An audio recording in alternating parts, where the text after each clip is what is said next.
I had just come back from a draining Friday at the office. My shoes kicked off near the door, my bag tossed somewhere near the couch, and my hair a complete mess from the wind outside. It wasn't just the day that wore me out, it was the whole week. Meetings, deadlines, phone calls that stretched too long, and coworkers who couldn't make a single decision without a group huddle. My fridge was practically empty, and the idea of cooking was just another exhausting thought. So, like I had done more times than I cared to admit, I grabbed my phone and opened the app. Pizza sounded like the kind of comfort I deserved. I ordered my usual: extra cheese, mushrooms, black olives, and a side of garlic knots. Simple, familiar, and delicious. It said 35 minutes for delivery, which gave me just enough time to shower, throw on something soft and loose, and light one of my vanilla candles. I don't know what it is about that scent, but it always makes me feel like my tiny apartment is a sanctuary. 30 minutes later, the buzzer went off. I wrapped my robe tighter and went to the door. "Coming," I called, my bare feet tapping against the hardwood floor. When I opened the door, I was half expecting the regular older guy I usually got, but standing there was someone completely new. He was tall, lean but toned, maybe in his early 20s. A little sweat clung to his forehead, and his curly brown hair looked like he'd just run a mile. His uniform polo clung slightly to his chest, and his smile was boyish, a little shy. "Hi, you ordered a medium veggie and garlic knots?" I nodded, staring a second too long before snapping myself out of it. "Yes, that's me." He handed me the bag and tilted his head slightly, like he was about to say something, then changed his mind. "I hope your night's going better than mine," he chuckled. "Oh?" I asked, raising an eyebrow as I handed over a tip in cash. "Tough shift." "The worst," he said. "My car broke down earlier, so I'm using my roommate's. I already messed up 2 orders tonight, and now his battery light came on. If this car dies on me, I might just quit and walk home." I laughed gently. "Yikes. That's a lot." "You have no idea," he said.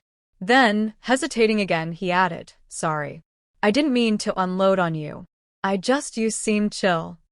I smiled and glanced behind me into my warm apartment.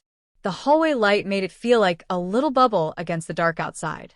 Maybe it was instinct, or maybe I just felt something unspoken pass between us, but before I could second-guess it, I found myself saying, "Do you want to come in for a second? Maybe have some water before you head back out." His eyebrows lifted in surprise. "You serious?"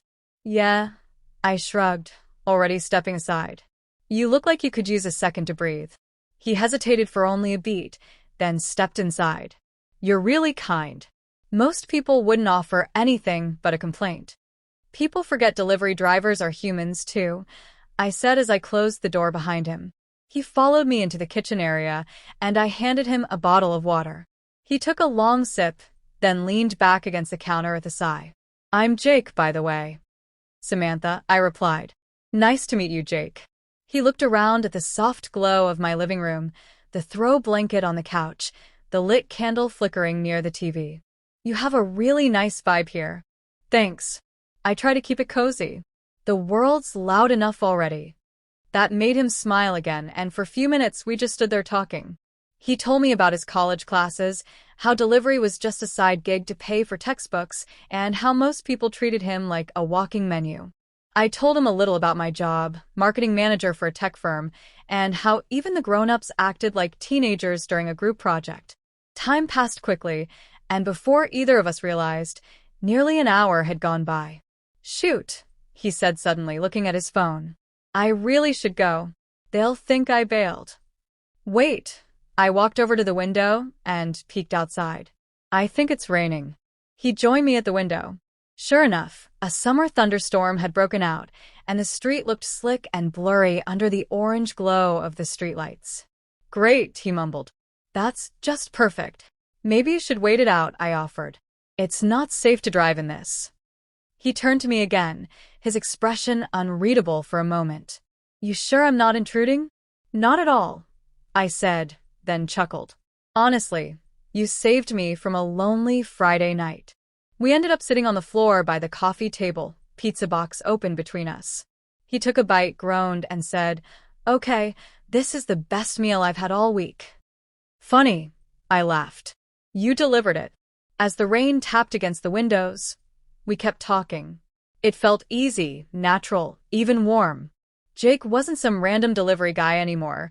He was just a guy trying to make it through life, like the rest of us, full of stories and laughter and insecurities. But somewhere in the middle of sharing our favorite songs and worst first dates, something shifted. A silence lingered after a joke.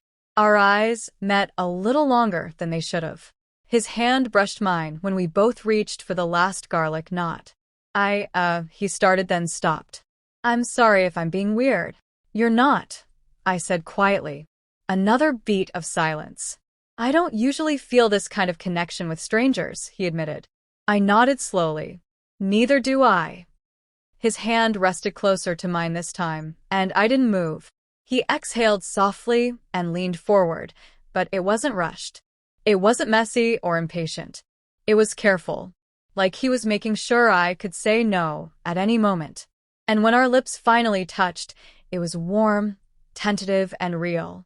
But then, just as fast, he pulled back slightly, frowning. I don't want to mess this up. I get overwhelmed sometimes. Not great at seeing things through. I tilted my head, puzzled. Jake, it's okay. He sat back, clearly frustrated with himself. I've had moments like this before where I freeze up or overthink.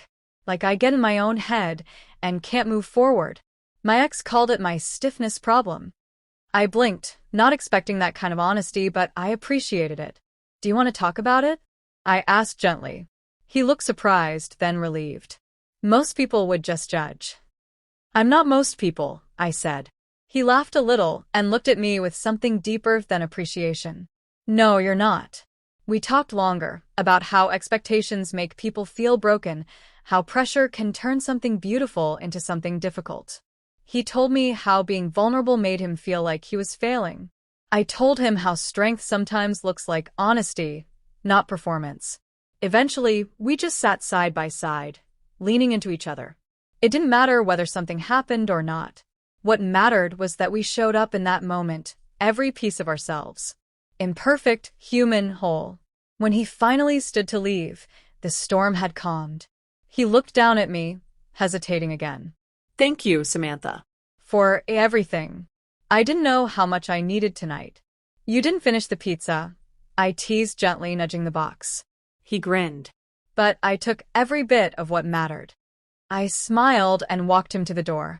He turned back before stepping out. Do you think I could see you again? Properly? I'd like that, I said. And when the door closed behind him, I sat on the couch and looked at the half-empty pizza box, my heart full in